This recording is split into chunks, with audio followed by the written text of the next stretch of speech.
किसी चीज़ की कोई दिक्कत नहीं रही। मुझे जो मैंने चाहा वो मुझे मिल जाता था। मेरे मन में हमेशा से एक वो चीज़ थी कि ये एक बेबी चैनल है, जो हर्ष का चैनल था, कि इसी को ही ग्रो करना है। 2 साल के बाद Harsh and I separated. Life में पहली बार दुनिया तहस-नहस हो गई थी। मैंने अपने आप को हाउस अरेस्ट कर लिया। हर किसी पे अंधा विश्वास नहीं कर लेना चाहिए। बिल्कुल नीचे ले आता ना भगवान की, अब ना तू यहीं से शुरू कर। और जो मैंने अपने आप को मान लिया था कि अब मैं ना ज़ीरो हूँ। हाय, मेरा नाम है प्रतिष्ठा। आपने मुझे एक्ट करते हुए यूट्यूब पे देखा होगा। तो मैं बस इतना ही बोलने आई हूँ आज कि हम सोचते हैं कि हम दुनिया की मदद करते हैं, हम सेल्फलेस हो जाते हैं और अपने बारे में बिल्कुल भी नहीं सोचते हैं, दूसरों का ही करते हैं। मैं कहूँगी कि अब सेल्फिश होते हैं, अब अपने बारे में सोचते हैं। ये कहानी है एक लड़की की जिसने बचपन से बॉलीवुड के और स्क्रीन के सामने आने के सपने देखे और मैं स्कूल में भी हमेशा को-करिकुलर्स में आ गई थी। ड्रामेटिक्स हो या फिर सिंगिंग हो या फिर कोई भी स्क्रिप्ट लिखनी हो या प्ले लिखना हो, तो मैं हमेशा आगे रहती थी। डांस हो और एवरेज स्टूडेंट रही हूँ मैं बचपन से।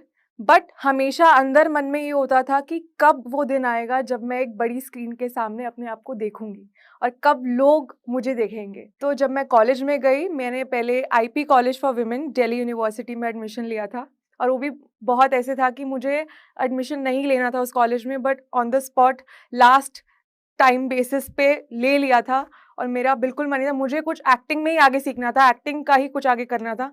बट ठीक है, मैंने सोचा कि चलो पढ़ाई भी पूरी कर लेते हैं और उसके बाद देख लेंगे। बट भगवान की कोई और मर्ज़ी थी। तो मैंने 2 साल उस कॉलेज को दिए, जो कि उस कॉलेज को ना देते हुए मैंने उस कॉलेज की ड्रामेटिक्स सोसाइटी को दिए। वो ड्रामेटिक सोसाइटी 2:30 बजे शुरू होती थी और शाम के 5 बजे तक चलती थी, कॉलेज खत्म होने के बाद। लेकिन हम सब लोग जो इतने पैशनेट थे उस चीज़ के लिए, वो ड्रामा के लिए हम लिखते थे, हम उस कैरेक्टर में बैठते थे। हम लोग सुबह 7 बजे से ही लग जाते थे वो चीज़ करने में।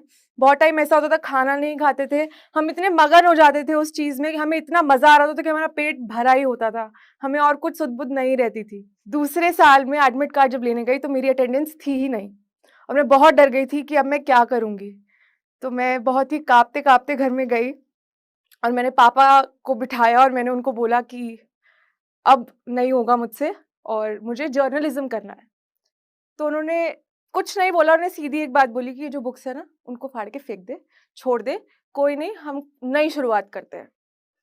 तो बीच सेमेस्टर में सेकंड ईयर का आई गेस फर्स्ट सेमेस्टर हो चुका था, ऐसा कुछ था।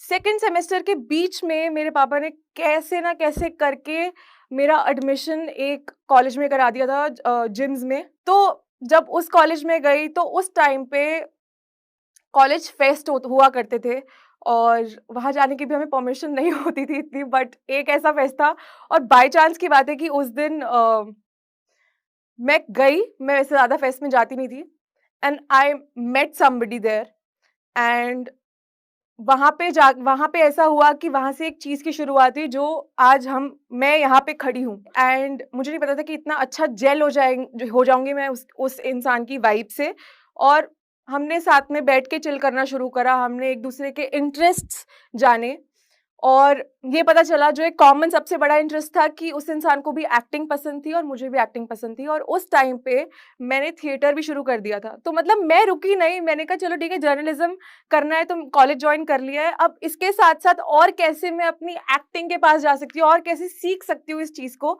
तो मैंने थिएटर जॉइन किया out of college, which was Asmita theatre group. तो वो एक टाइम था जो बेस्ट टाइम था मेरी लाइफ का। मैंने उस टाइम पे स्टेज शोज़ करे इंडियन आर्ट सेंटर में, श्री राम सेंटर में, बहुत जगह मंडी हाउस में और वो उस तब ऐसा लगा मुझे कि हाँ, ये चीज़ मेरे लिए बनी है। मैं नहीं बनी हूँ बिज़नेस करने के लिए या कुछ भी करने के लिए, मैं बनी हूँ इसके लिए, इसमें मुझे अगर 10 रुपए भी मिलेंगे, तो मैं चैन की नींद सो जाऊँगी। तो जिस इंसान के बारे में मैंने आपको बताया वो हर्ष था और जो हमारा एक कॉमन इंटरेस्ट था वो था एक्टिंग और उस टाइम पे मैं थिएटर कर रही थी और हर्ष ने मुझे आके बताया था कि उसको एक्टिंग पसंद है।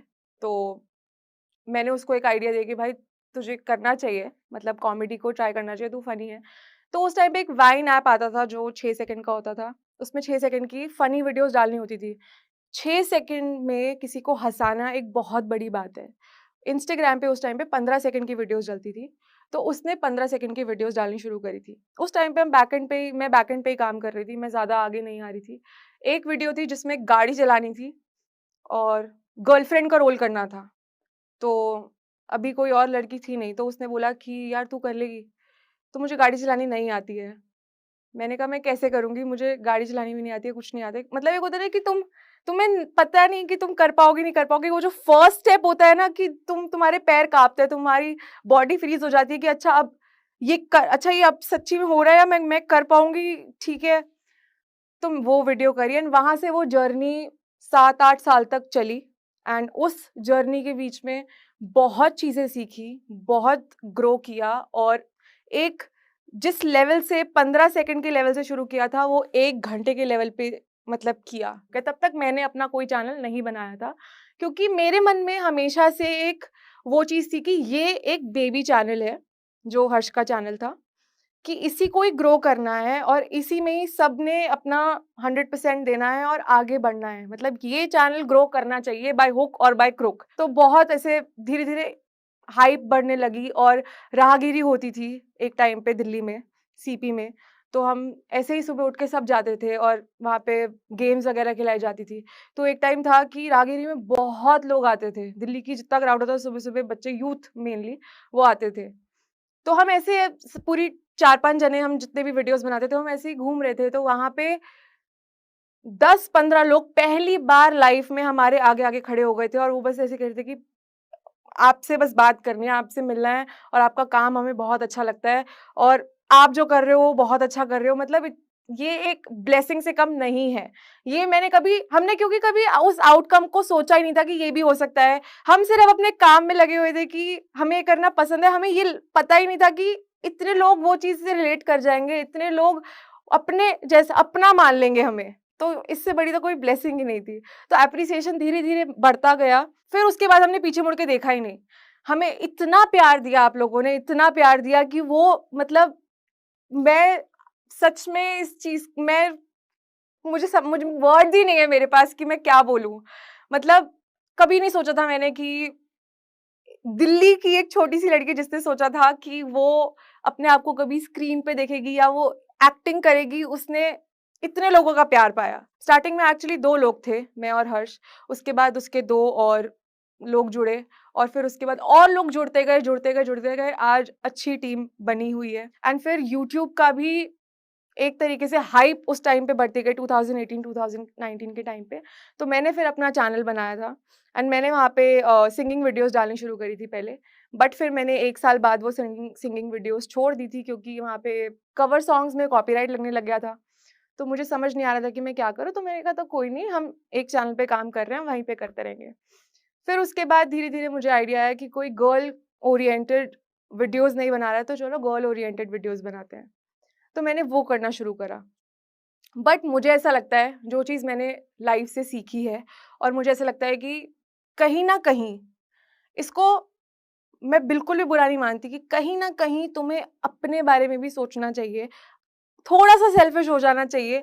मैंने अपनी लाइफ़ में उस फ़ेज़ तक सिर्फ़ दिया कि ठीक है, हेल्प करनी है या मैं खड़ी हूँ और मैंने एक्टिंग करी और मैंने एक चैनल को बस ये दिल से मेरी दुआ होती थी कि बस वीडियो चल जाए, ये कि चैनल इतना पहुँच जाए, यहाँ पहुँच जाए, बस हम जितनी मेहनत कर रहे हैं, उतना हमें फल मिल जाए, बस। और एक 2 साल के बाद Harsh and I separated and that was not a mutual separation, but it happened and it was drastic. It was a big drastic change in my life and I have no shame in talking about it and I have no regrets also if I've given my best to a channel, if I've given my best to acting.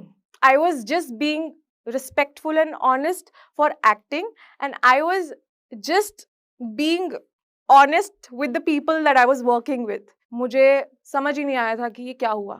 मेरे लिए ये ऐसा था कि मेरे लिए ये handle नहीं हो पाया क्योंकि अगर आप मेरा चाइल्डहुड देखोगे तो मैं पैम्पर्ड रही हूँ। और मेरी लाइफ, मेरा चाइल्डहुड बहुत क्रीम की तरह गया। मुझे किसी चीज़ की कोई दिक्कत नहीं रही। मुझे जो मैंने चाहा वो मुझे मिल जाता था। और इसमें ये भी नहीं है कि मैं ज़िद्दी बन गई या ऐसा कुछ, नहीं, मैं अपने ग्राउंड पे रही हमेशा। बट जब ये सेपरेशन हुआ, उसके बाद वो ग्राउंड ही नहीं रहा। मुझे समझ ही नहीं आया कि ये क्या हो गया। और मुझे अपने आप को सँभालने में 2 साल लग गए। 2-3 लोग थे जो मेरे साथ खड़े रहे थे, जैसे कीर्ति थी, जब ये हुआ, वो आके बस बैठ गई थी मेरे साथ। और अ,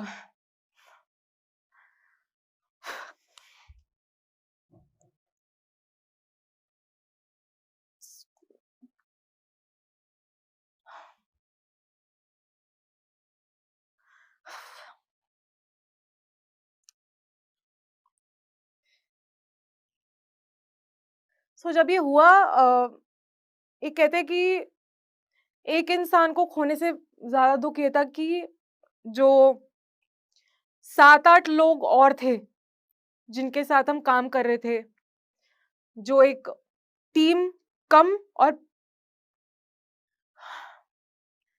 सो एक मतलब एक इंसान को खोने से ज़्यादा दुःख मुझे उन 7-8 लोगों का है, जो टीम से ज़्यादा मेरा परिवार थे।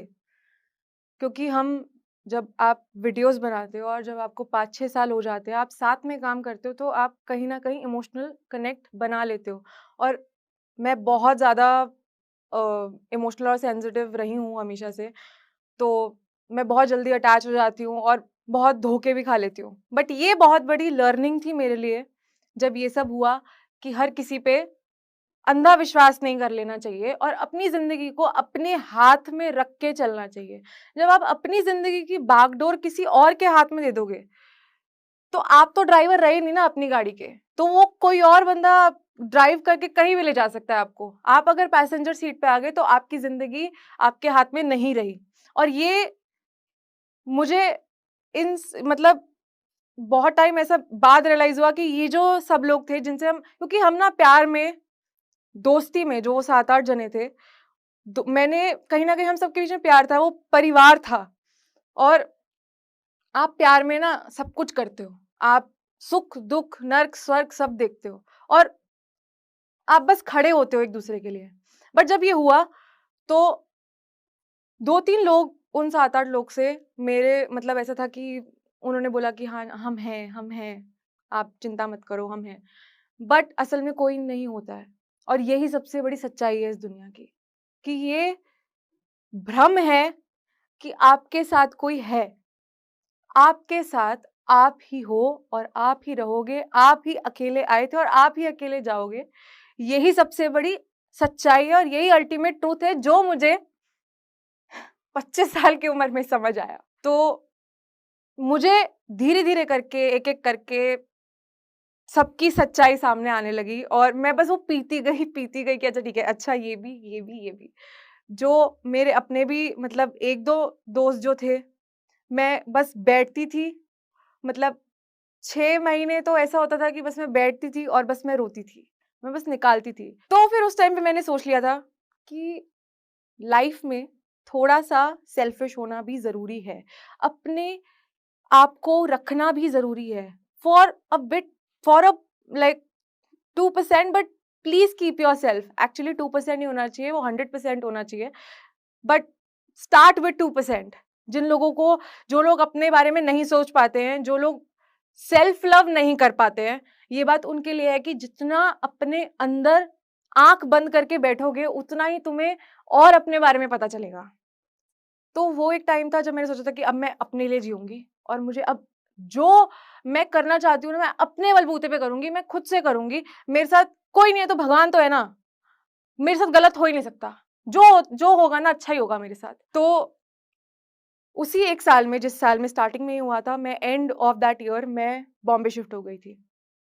नया शहर, नए लोग एंड वो जर्नी भी एक बहुत ही अलग जर्नी है, शायद ये ज़्यादा लोगों को नहीं पता है।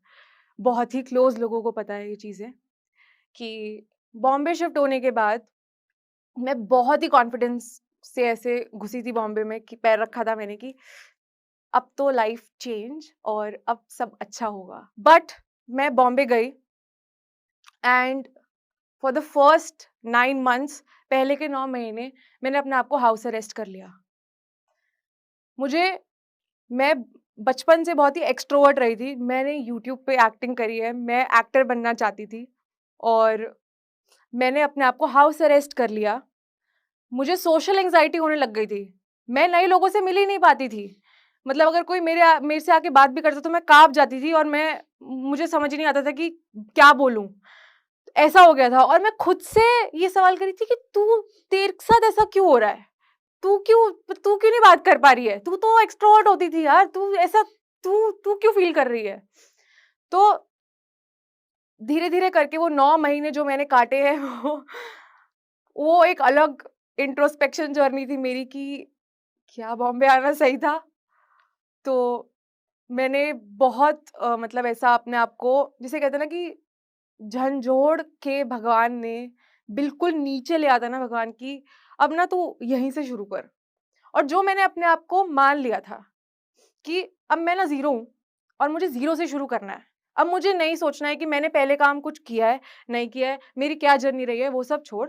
अब तेरे को प्रतिष्ठा ज़ीरो से शुरू करना है, अब तू बिल्कुल निल हो चुकी है। और वो एक जो 9 महीने थे, उस 9 महीने के एंड में आते-आते मुझे ये रियलाइज़ हुआ कि जो तू सोच रही थी कि तेरे साथ इतना बुरा हुआ, वो बुरा तो कुछ भी नहीं हुआ। जो तू आज है, वो तो कभी हो ही नहीं पाती अगर वो ना हुआ होता। Right now at the present moment also मैं ऐसा नहीं बोलूँगी कि मैं हील हो चुकी हूँ, क्योंकि वो एक हीलिंग जर्नी है, वो तुम्हारे एंड टाइम तक रहेगी। तुम कभी कोई इंसान को भुला नहीं सकते हो, तुम कुछ नहीं कर सकते हो, वो एक मेमोरी है और वो रहती है। तो ये था कि आप एक इंसान जो है, आप जिसके साथ रहे हो या कोई भी दोस्त भी हो जिसके साथ आपका कभी कोई अटैचमेंट था, तुम भुला किसी को भी नहीं सकते हो। वो मेमोरीज रहेंगी, but they start to fade after some time, but they are still there. तो हीलिंग जर्नी हमेशा चलती रहती है, I am still healing. But उस 9 महीने के बाद बहुत अच्छे तरीके से मुझे रियलाइज़ हो गया था कि इससे बड़ी ब्लेसिंग मेरी लाइफ में नहीं हो सकती थी। इससे ये कहते हैं ना कि न्यू बिगिनिंग और एक नया पड़ाव था। और जब आपको एक एनर्जी मिलती है अपने अंदर से कि अब मैं इतनी स्ट्रांग हो चुकी हूँ कि अब कुछ भी आ जाएगा मेरी लाइफ में तो मैं हिलने वाली नहीं हूँ। और शायद यही मुझे बनना था। मुझे मतलब ऐसा कहते हैं, मैंने ऐसा पढ़ा है कि जो आपको बनना है, उसकी जो जर्नी है, उसको बनने के लिए आपको जिस रास्ते से गुज़रना पड़ेगा, आपको वो गुज़रना पड़ेगा। उसके लिए आपको प्रिपेयर करा जाता है, जब तक आप वहाँ पहुँचो। सो बॉम्बे जाने के बाद जो एक, जिसे कहते हैं ना कि तुम बचपन से जो चीज़ करते आ रहे हो, जो यूट्यूब था, वो कहीं न कहीं मेरा जो 9 महीने का और इस पूरे ही हीलिंग पीरियड में वो छूट गया था कहीं न कहीं। 2 साल का स्ट्रेच कहीं न कहीं ऑन एंड ऑफ आ गया था। और मेरी ऑडियंस, मैं मैं तुम लोगों के लिए जान दे सकती हूँ। मैं सच बता रही हूँ, मेरा सीना चीर के देख लो। But I am so grateful जो लोग मेरे साथ स्टिक रहे, जिन्होंने मेरी चीज़ समझी, मेरे मेरे हाव-भाव, मेरी लाइफ़ को समझा कि अभी इसका ये फ़ेज़ चल रहा है, ये अभी ठीक नहीं है, तो उन्होंने तब भी साथ दिया और मैंने ये कमाया है। तो आज की डेट में अब वापस से अब मैंने यूट्यूब शुरू करा है, मैंने अपना एक ब्लॉग चैनल भी बनाया है गाइज़, क्योंकि कभी कोई ऐसा समय नहीं होता जहाँ से तुम शुरुआत नहीं कर सकते। तो ये भी मैं आप लोगों को बोलना चाहूँगी कि please if you get any idea in your mind, अगर आपको लगता है ना कि मुझे ये करना चाहिए, तो पहला थॉट अगर ये है ना कि हाँ, कर ले, तो कर लो। मत अपने आप में संकोच करो कि क्या होगा, कैसे होगा? नहीं, वो पैर उठाओ और रखो, क्योंकि उस एक पैर के उठाने से ना तुम्हें नहीं पता तुम्हारी ज़िंदगी बदल सकती है।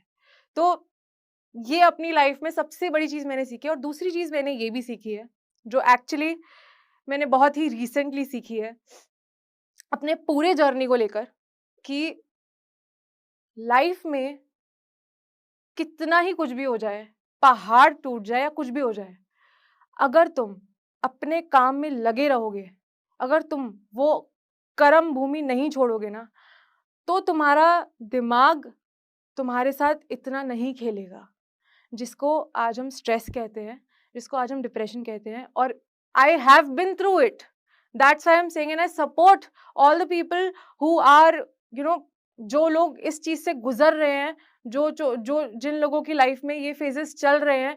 मैं बस एक चीज कहूंगी कि कुछ भी है ठीक है, लेकिन कर्म करना मत छोड़ना, तब भी काम करते रहना। मन नहीं करेगा काम करने का, लेकिन जितना तुम उस चीज में अपने आप को बिजी रखोगे और जितना काम करते चलोगे, उतना ही और आगे बढ़ते चलोगे। तुम्हें पता भी नहीं चलेगा कि कब वो स्ट्रेस और कब वो थॉट तुम्हारे दिमाग से चला गया।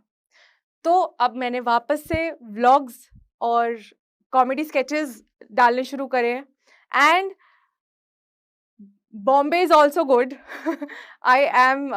There are things that are happening in Bombay too, but I can't disclose them. So, yeah, आप लोग मुझे बहुत ही जल्द देखोगे। तो जाते जाते बस मैं इतना ही कहना चाहती हूँ कि सेल्फिश हो जाओ और उस इंसान को खुश करने की कोशिश करो जिसको सुबह उठ के तुम शीशे में देखते हो। बस इसी के साथ मैं जोश टॉक को थैंक यू कहना चाहती हूँ। I am grateful that I am here.